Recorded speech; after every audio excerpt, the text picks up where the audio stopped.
So I wanted to talk about how this press does riveting again. Honestly, that is something that this press excels at, and I'm going to show you how it's done. We're going to take this stamping that I made in a previous video, and we are going to use this riveting die right here.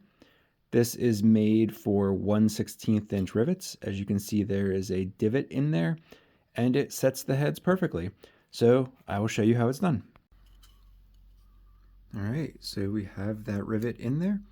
And because it is a 1/16 inch rivet, we are going to cut that at about 1/16 inch sticking out. You can see there, that's about 1/16 inch.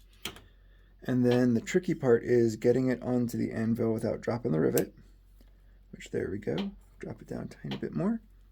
Get it under there. Give it a nice good squish.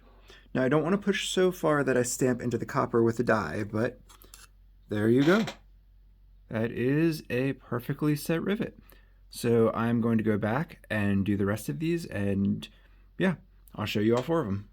All right, we're going in with rivet number 2. Again, the tricky part is getting it there without dropping it. All right, we got it under there.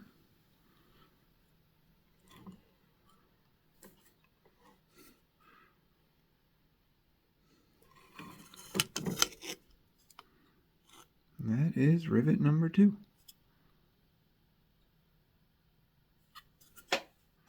And this shot is to show you that I am really not using a lot of force to do this. That setting rivets is very easy on this. So we get that in.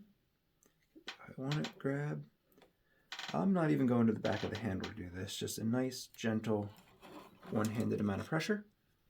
And there you go. There. And the final rivet, rivet number 4. Got that cut. Get that in there. Under there. Pop it down. And there you have it. All 4 rivets have been set. And yeah, I think this press does that probably better than any other press I've used for solid rivets. There you have it.